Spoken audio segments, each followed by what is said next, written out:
नमस्कार। आज की इस वीडियो में हम टीचिंग्स ऑफ महात्मा गांधी के बारे में यहाँ पे बात करेंगे। तो पहले हमने बात कर रखी है गांधीज़्म के प्रिंसिपल्स के बारे में। तो गांधीज़्म के जो प्रिंसिपल्स थे या टीचिंग्स थी उसमें 2 पिलर्स है, truth and non violence.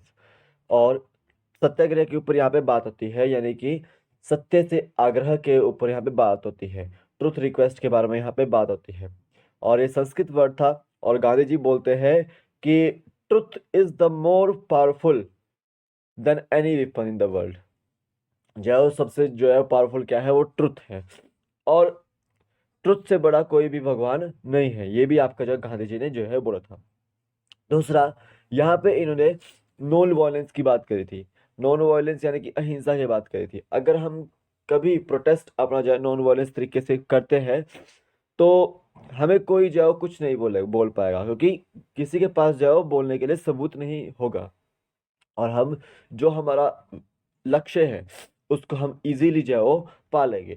And साथ ही साथ हम यहाँ पे बात करते हैं अहिंसा की, कि गांधी गांधी जी जो है वो ब्रह्मचर्य का पालन करते थे। और ब्रह्मचर्य का पालन करते हुए जो वो थॉट से अपने जो जो सेंसेस थी या वो एक्शंस थे उसको कंट्रोल में कर सकते हैं हम भाई। हम जो है ब्रह्मचर्य का पालन करके अपने ब्रेन को कंट्रोल में कर सकते हैं, ये गांधी जी का कहना था। और साथ ही साथ यहाँ पे याद रखिएगा कि गांधी जी जो है वो इकोनॉमिक्स में बहुत बिलीव करते थे। जो इकोनॉमिक थ्योरीज थी उनकी, उसमें बिलीव करते थे वो कि अगर हम खादी को अपनाते हैं तो हम अपने देश की इकोनॉमिक कंडीशन को जो है वो सुधार सकते हैं। अपने देश की इकोनॉमिक कंडीशन को जो है वो सुधार सकते हैं।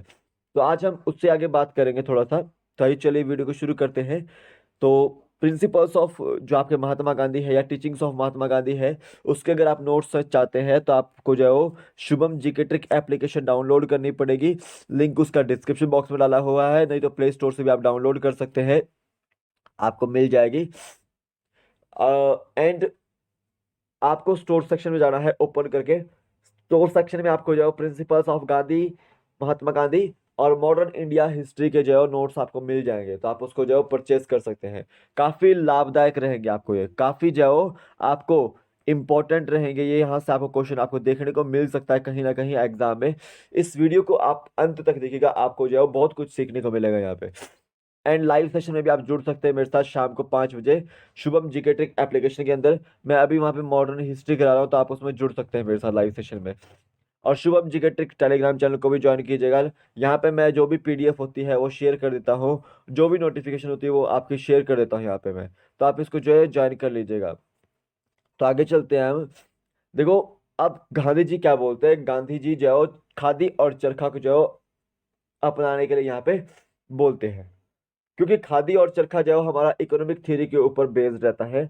और सिंपल लिविंग लोग जो लोग होते हैं, मैनी जो इंडिया के लोग हैं, जनरली वो millions of pure poor Indian workers है सारे के सारे। और जनरली अनएम्प्लॉयड रहते हैं, पॉवर्टी कारण देखने को मिलता है। तो गांधी जी ने इंडस्ट्रियलाइजेशन से इसको लिंक किया है, यानी कि खादी एंड चरखा को जो है यहाँ पे लिंक किया है। ठीक है, कि वो खादी और चरखा जो है वो आपका हमें अनएम्प्लॉयमेंट से निकाल सकता है बाहर, और पॉवर्टी से जाओ हमें जाओ निकाल सकता है बाहर। ठीक है, गांधी जी जो है वो बिल्कुल अपोज थे आपके कॉटन प्रोसेसिंग जो इंडस्ट्रियलाइजेशन जो था आपका, उससे बिल्कुल अपोज थे, ये आपको याद रखेगा। और गांधी जी जो है वो प्रमोट करे थे खादी को। ठीक है, और खादी को जो प्रमोट करे थे या चरखा को जो है प्रमोट करे थे जब वो, तो वो डायरेक्ट बॉयकॉट करे थे किस चीज का, लंकाशायर जो कॉटन इंडस्ट्री है उसका जो है डायरेक्ट वो बॉयकॉट करे थे।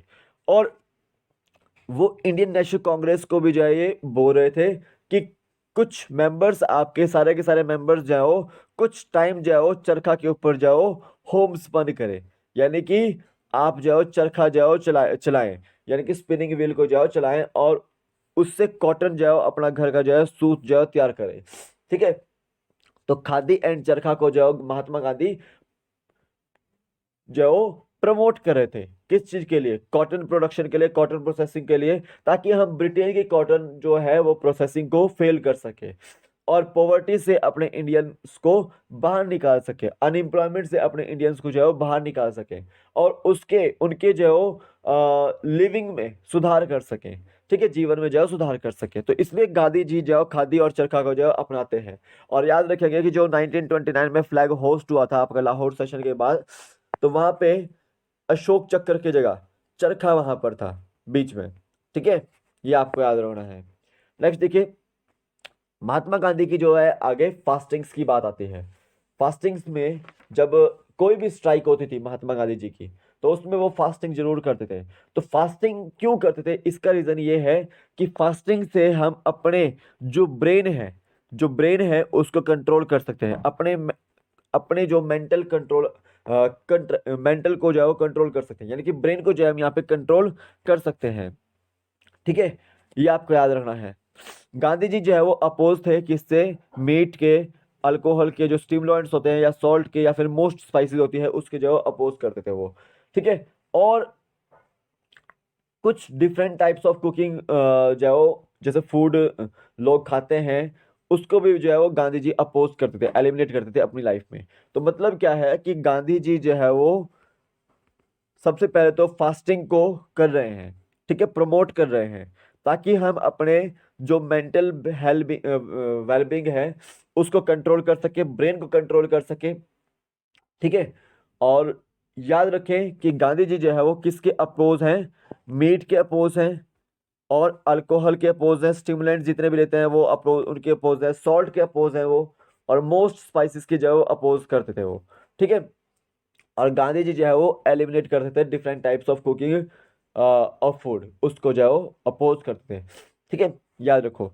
अब देखो गांधी जी ने जो है वो फास्ट कब कब रखे, याद रखिएगा कि जब आपका अहमदाबाद मिल स्ट्राइक हुई थी, तो उसके बाद जो आपका, उसमें भी आपका जो गांधी जी जो हंगर स्ट्राइक पे गए थे, हंगर स्ट्राइक पर गए थे, यानी कि यहाँ पे फास्ट रखा था। उसके बाद देखो जब चोरी चोरी की घटना हुई थी नॉन वायलेंट, जो आपका नॉन कोऑपरेशन मूवमेंट के बाद 1922 में, 5 फरवरी 1922 को चोरी चोरी की घटना हुई थी, उस रिवॉल्यूशनरी एक्टिविटीज के बाद भी जो हंगर स्ट्राइक पर महात्मा गांधी जो गए थे।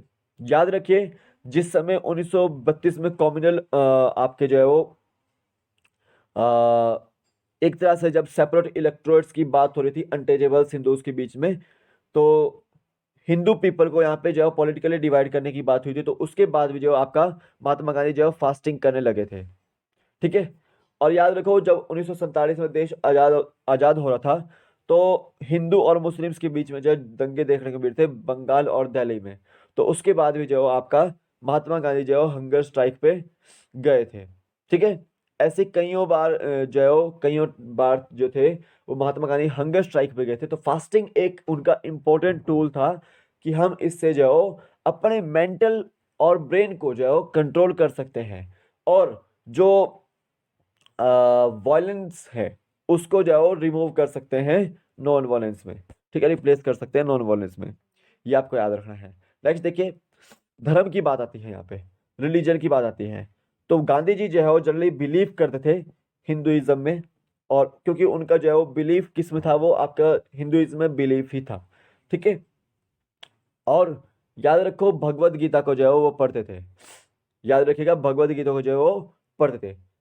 तो उनका जो रूट था, बेस था रिलीजन में, वो हिंदुइज्म से जुड़ा हुआ था, क्योंकि वो हिंदू थे, और वो उनका जो बेस था, उनका जो रूट था वो आपका किससे जुड़ा हुआ था, हिंदुइज्म से जो जुड़ा हुआ था, ठीक है, ये आपको याद रखना है। अब याद रखो कि उनका ये भी बिलीव था कि हिंदुइज्म में कुछ ऐसे जो है वो रिचुअल्स हैं, कुछ ऐसी सोशल प्रैक्टिसेस हैं जिनका रिमूव होना बहुत जरूरी है। जैसे सती प्रथा होती थी, कोई भी प्रथाएं होती थी जो हिंदुइज्म में जो है वो खराब जो थी, ठीक है। तो वो उनको जो है रिफॉर्म करना चाहते थे, उस रिलीजन को जो है रिफॉर्म करना चाहते थे, उन जो है वो प्रॉब्लम्स को जो है सॉल्व करना चाहते थे, ठीक है, करने के लिए बोलते थे।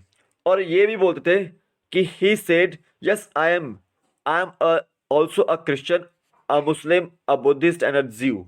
हम जो है मैं जो हूँ क्रिश्चियन भी हूँ, मुस्लिम भी हूँ, बुद्धिस्ट भी हूँ और ज्यू भी हूँ, ठीक है। क्योंकि आपने देखा होगा कि बाइबल भी वो पढ़ते थे, कुरान भी वो पढ़ रहे थे, ठीक है, बुद्धिस्ट की जो बुक्स थी वो भी पढ़ रहे थे वो, और ज्यूस की जो बुक्स थी वो भी वो पढ़ रहे थे। तो हिंदुइज्म के खिलाफ नहीं थे बिल्कुल भी वो, लेकिन जो उसमें सोशल प्रैक्टिसेस थी कुछ ऐसी, उनके वो खिलाफ थे, कि वो चाहते थे कि वो रिफॉर्म्स हो, वो सही हो। ठीक है, अब आगे देखिए, आफ्टर गांधी की अगर मैं बात करूं, गांधी वॉज assassinated इन 1948। गांधी को जो है वो असैसिनेट किया गया था 1948 में, आपको पता है सभी को। और याद रखिएगा, उनकी टीचिंग्स और फिलॉसफी जो है वो आगे इकोनॉमिक जो ग्रोथ थी, इकोनॉमिक जो इंडिया की इकोनॉमिक ग्रोथ थी या सोशल डेवलपमेंट जो होता है उसमें, या फॉरेन रिलेशंस में जो देखने को आपको मिलती है। इकोनॉमिक, इंडिया इकोनॉमिक में, सोशल डेवलपमेंट में और फॉरेन रिलेशंस में आपको देखने को मिलती है उनके टीचिंग्स और फिलॉसफी। सबसे बड़ी बात सर्वोदय की यहाँ पे आती है, तो इसका मतलब होता है universal uplift, progress of all, सभी का प्रोग्रेस होना चाहिए। तो ये जो टर्म थी वो गांधी जी द्वारा जाओ 1908 में जाओ टर्म दी गई थी। और ये किससे प्रशंसित थे? जॉन रस्किन के जो अनटू द लास्ट से जो है प्रशंसित था, और यहीं से जो आपका जो है सर्वोदय जो है टर्म आया था। तो लेटर जो नॉन वायलेंस लीडर थे आपके, क्या नाम था उनका? Vinoba Bhave. Later non violence leader Vinoba Bhave use the term to refer to the struggle of post independence. तो याद रखो, जब पोस्ट इंडिपेंडेंस की बात आती है तो ये जो नॉन वायलेंस लीडर थे विनोबा भावे, इस टर्म को जो है सर्वोदय टर्म को जो है वो यूज करते हैं, प्रोग्रेस ऑफ ऑल, कि सबका जो है प्रोग्रेस होना चाहिए। तो ये सर्वोदय जो टर्म था वो गांधी जी का जो है वो दिया हुआ टर्म था, और ये कहाँ से लिया हुआ था? जॉन रस्किन की बुक से लिया हुआ था ये, अनटू द लास्ट से। ठीक है, अब याद रखो, जो प्राइम मिनिस्टर थे आपके फर्स्ट, पंडित जवाहरलाल नेहरू जी जो थे, और गांधी जी को, गांधी जी के जो सक्सेस, वो बोलते थे कि मैं जो हूँ गांधी जी के जाके सक्सेसर हूँ। Although he was not religious and often disagreed with Gandhi.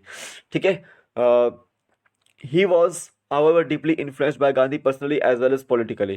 तो वो बोलते थे कि मैं गांधी जी जिसे जो इन्फ्लुएंस्ड हूँ, और पर्सनली इन्फ्लुएंस भी हूँ, और as well as politically influence भी हूँ, क्योंकि उनके अंदर जो कुछ गांधी जी के जो थॉट्स वहाँ पे देखने को मिलते, और उन्होंने कुछ पॉलिटिकल थ्योरीज जो है वो गांधी जी की जो है वो अपनाई थी, और पर्सनली जो आपका रिलेशंस थे उनके जो बीच में बहुत अच्छे थे।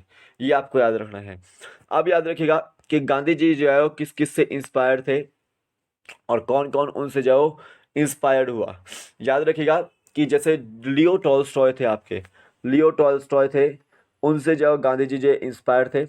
और याद रखिएगा कि जो आपके जॉन रस्किन थे, जिनकी बुक मैंने आपको बताई अनटू द लास्ट, ये वाली अनटू द लास्ट, इनसे भी जो गांधी जी इंस्पायर थे।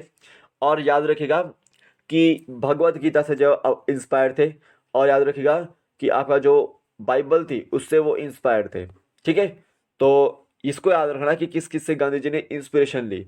लेकिन गांधी जी ने किन किन से किसने किसने जो इंस्पिरेशन ली, उनके डिसिप्लिन को किसने जो अपनाया, उनके बिलीफ को नॉन वायलेंस में किसने अपनाया, ठीक है, सिविल डिसोबीडियंस को किसने अपनाया। याद रखिएगा, जो मार्टिन लूथर किंग थे यूनाइटेड स्टेट्स के, उन्होंने गांधी जी से प्रेरणा ली। ठीक है, जूलियस नेरे थे आपके तंजानिया के, उन्होंने भी जो है गांधी जी से प्रेरणा ली। नेल्सन मंडेला, ये बहुत ही फेमस नाम है। और स्टीव बाइको जो साउथ अफ्रीका के, इन्होंने जो गांधी जी से प्रेरणा ली। और लेक वेलेस पोलैंड के, उन्होंने भी जो गांधी से प्रेरणा ली। और आंग सान सू की, ठीक है, उन्होंने भी जो है गांधी से जो है प्रेरणा ली, म्यांमार की है ये। ठीक है, इसको आपने जो है एग्जाम पॉइंट ऑफ व्यू से याद रखना, यहाँ से आपका क्वेश्चन आ जाता है कहीं ना कहीं। तो ये इंपॉर्टेंट लेक्चर था आपके लिए एग्जाम पॉइंट ऑफ व्यू से। तो अभी के लिए फिलहाल इतना ही है, कल फिर मिलूंगा एक नए वीडियो के साथ। तब तक के लिए जय हिंद, जय भारत, आपका दिन शुभ हो, जय हिंद।